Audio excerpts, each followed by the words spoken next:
अस्सलाम वालेकुम। सुनो सुनाओ टीवी के साथ मैं हूं आपका होस्ट जवाद अहमद अब्बासी। आज की जो ताज़ा तरीन न्यूज़ है वो प्लेन क्रैश की एक बहुत ही इम्पॉर्टेंट प्रेस कॉन्फ्रेंस थी, जिसमें पंजाब के गवर्नर चौधरी मोहम्मद सरवर और कैप्टन सज्जाद गुल जो प्लेन क्रैश में शहीद हुए उनके वालिद साहब की थी।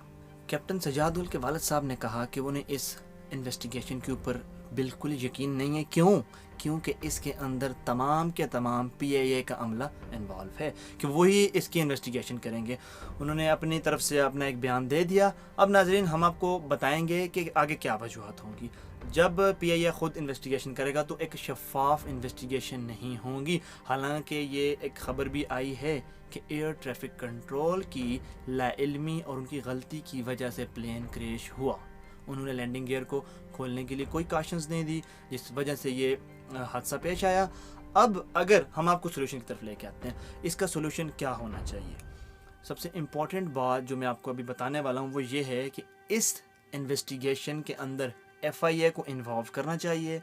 इसके अलावा इसके अंदर मिलिट्री के जो हसास इदारे हैं उनके इन्वॉल्वमेंट भी होनी चाहिए। जब वो इदारे इसके अंदर इन्वॉल्व करेंगे, जिस तरह अभी रिसेंटली आपने दिन को न्यूज़ में सुना होगा कि फ़्रांस और जर्मन हुकाम आए हैं यहाँ पे इन्वेस्टिगेशन के लिए, तो उनके साथ पाकिस्तान को भी इन्वॉल्व करना चाहिए, इन दो इदारों को, ताकि एक शफाफ तहकीक हो इसकी और इसके मुतालिक जो जो बातें हैं, जिन जिन लोगों की गलती हैं उनको सज़ा दी जाए। जिस तरह वफाकी वज़ीर बराए हवाबाजी चौधरी मोहम्मद सरवर ने कहा है कि उन लोगों को हम मंतकी इंजाम तक पहुँचाएँगे जिनकी इसके अंदर गलती है।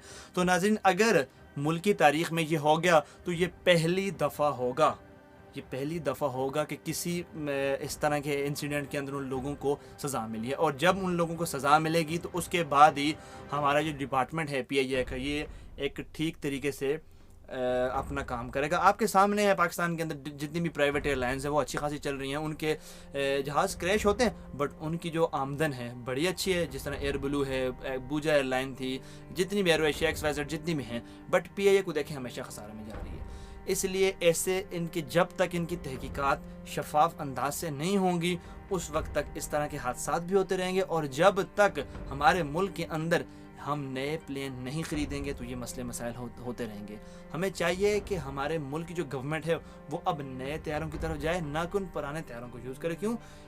इंसानी जान बहुत कीमती है। इसके अंदर आपने ख़ुद देखा कुछ मिलिट्री के नए रिक्रूट जो हो रहे थे वो भी शहीद हुए हैं, कुछ सिविल ब्यूरोक्रेसी के लोग भी थे और कुछ आम लोग भी थे। काफ़ी लोग इसके अंदर शहीद हुए हैं, बच्चे भी थे। तो इस तरह के वाक़यात से फ्यूचर में बचने के लिए हमारी गवर्नमेंट को चाहिए कि इस तरह के एक लाए अमल तय किया जाए कि जिन जहाज़ों या प्लेन हों या फिर एयर ट्रैफिक कंट्रोल, इनके लिए ट्रेनिंग सेशन मुनक़्क़िद किए जाएँ इन लोगों के लिए, ताकि इन लोगों को इस चीज़ का अंदाज़ा हो सके। तो नाज़रीन, ये थी मेरी वीडियो। आप इस चैनल सुनो सुनाओ टीवी को सब्सक्राइब भी करें और आगे लोगों से भी शेयर करें।